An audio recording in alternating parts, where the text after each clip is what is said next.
ये एक brief pressure था for absolutely an introductory thing कि what are our modules for Baba Nazul Islam. I been working in the education sector for last 25 years। तो ये हमारा ये था कि हमने recently yesterday we had an elected किसी स्पेसिफिक पीरियड के लिए हमारे को एग्जीक्यूटिव बॉडी ने इंटरिम प्रेसिडेंट के लिए मुंतखब किया। हमारे वार साहब रिटायरमेंट ले चुके and his patronising is with us इंशाअल्लाह रहमान। एंड हम ये चाहेंगे कि जो मिशन कॉज ऑफ हमारी एसोसिएशन का था, जो वार साहब की क़यादत में आज तक चल रहा था, वो हम आगे बढ़ाएंगे इंशाल्लाह। And we will see the Kashmir turn out to be an education destination for all over the India, जो कि आजकल डेस्टिनेशन हमारी बाकी बन गई है।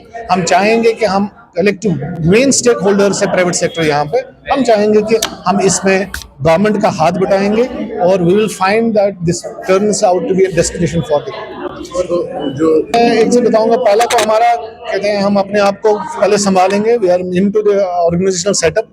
हम पहले 3 महीने हमारा टारगेट मिला है कि 3-4 महीनों में हम एक स्पेसिफिक पीरियड में हम एग्जीक्यूटिव के सामने एक मुरतब रोड मैप सामने रखें और सारा रिसर्चर करें। और इसके बाद में हमारे पास जो रोड मैप होगा वो बाज़ाब्ता प्रेस के सामने आएगा, इंशाल्लाह गवर्नमेंट के सामने आएगा, एडमिनिस्ट्रेशन के सामने आएगा। हमारा यही मकसद है, ब्रिगर मोटिव्स है कि क्वालिटी एजुकेशन प्रमोट की जाए, but certainly quality is on some costs.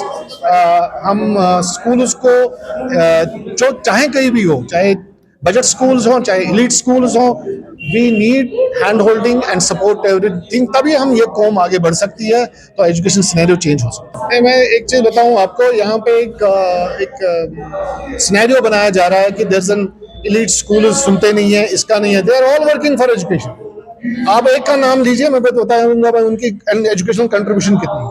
आप एक का नाम बताइए, then let me compare it to the outside, valley के बाहर जाए ना, फिर देखिए कि उनका योगदान कितना है। Every school who is enlightening a candle, उसने जलाया एजुकेशन, चाहे छोटा चाहे बड़ा, बट इट इज जहाँ पे यहाँ पे फैसिलिटीज अलग है, वहाँ पे फैसिलिटीज अलग है। Government has to categorize it. हमारा कोई रोल नहीं है कैटेगराइजेशन ऑफ द स्कूल्स में, that is the government's prerogative, that is the fee fixation committee this thing, but we wish कि दैट चाहे वो बड़ा स्कूल है, उसकी अपनी प्रॉब्लम्स हैं, उसकी अपने बॉटल नेक्स हैं, उनके स्टेक होल्डर्स के अलग ये हैं, मतलब पेरेंट्स टीचर्स के अलग जिम्मे में है, यहाँ पे बजट स्कूल्स में अलग है, but certainly we are one community, we have one cause, that is education. मैं आपको बताऊं सर कि फर्स्ट ऑफ ऑल हम तहे दिल से हाली साहब का शुक्र, जस्टिस हाली साहब का शुक्रगुजार हैं कि उन्होंने इतने डिस्पोजल्स किए हैं, सच ब्यूटीफुल डिस्पोजल्स, एंड उनका डिपार्टमेंट इतना रोबस्टिक काम कर रहा है कि हमारी फाइल्स बहुत अच्छी तरीके से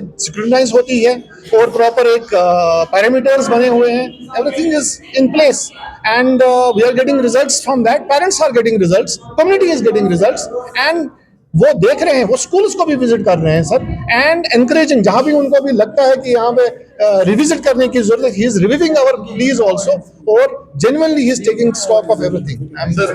नहीं बोल सकते हैं, we have the biggest organisation of the schools, that is JKPSC, and हम किसी और स्कूल और एसोसिएशन के, we are again one, we have same cause. हम तो यहाँ जॉइंट कोऑर्डिनेशन कमेटी की बात कर रहे हैं, we are having a same cause. मैंने कहा कि कोई भी even colleges, even coaching centres, they are also contributing to this education. मुझे नहीं लगता है everybody has a stake in this, let us have a common platform, इंशाल्लाह that will be the work.